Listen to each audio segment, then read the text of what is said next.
wing at the back of the first floor. It had both a sour and sweet smell of tobacco from the drawn curtains and heavy furniture of the sort one couldn't see anywhere else in Dorrit's world. Large cushioned armchairs you could cuddle up in with your feet tucked under you, and sofas with decorated brown corduroy and carved black sides. That domain in the house was her grandfather's. An hour ago, before her father had started arguing with her grandmother, all 5 of them had been happily sitting around the dining table, and Dorrit had thought that this day would softly wrap around her like a blanket. And then her father had said something or other really wrong that caused her grandmother to immediately raise her eyebrows and her grandfather to stand up from the table. "You'll have to sort this out yourselves," he had said, straightening his pants and sneaking away.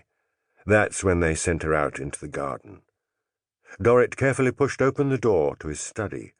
Along one wall there was a pair of brown dressers with shoe samples in open boxes, while on the opposite wall was her grandfather's carved desk, totally piled with papers covered with blue and red lines.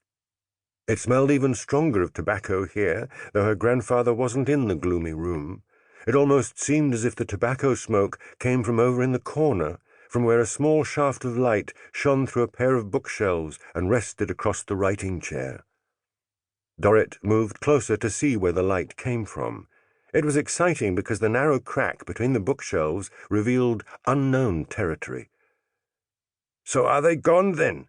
she heard her grandfather grunt from somewhere behind the shelves. Dorrit pushed through the crack, entering a room she had never seen before, and there, by a long table, on an old leather chair with armrests, sat her grandfather, attentively leaning over something she couldn't see. "Is that you, Rigmor?" he said in his distinctive voice. It was his German, which wouldn't disappear, her mother often said with irritation, but Dorrit was very fond of it. The decor of the room was very different from that in the rest of the house.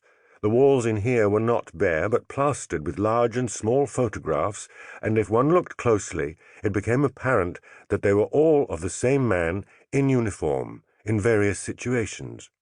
In spite of the thick tobacco smoke, the room seemed lighter than the study. Her grandfather was sitting contentedly with his sleeves rolled up. She noticed the long, thick veins that coiled up his bare forearms.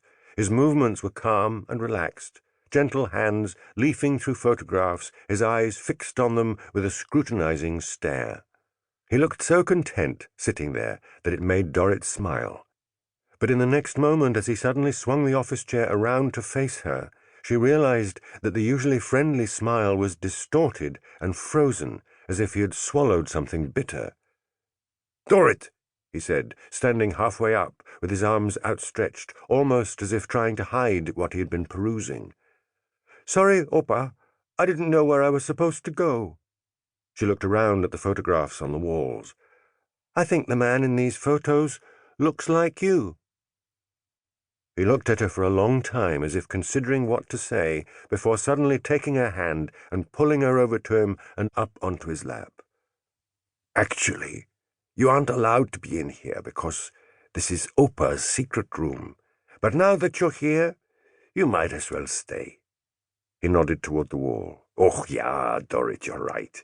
It is me in the photographs. They are from when I was a young man and a soldier in the German army during the war." Dorrit nodded.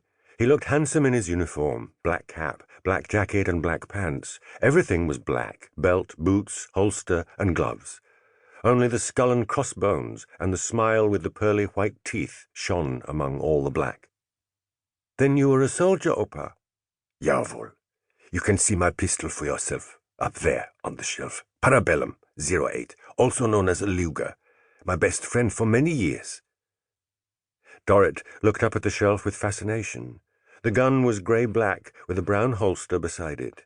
There was also a small knife in a sheath beside something she didn't recognize, but that resembled a softball bat, only with a black can at one end. "Does the gun really shoot?" she asked. "Yeah, it has done so many times, Dorrit." "So you were a real soldier, Opa?" He smiled. "Yeah.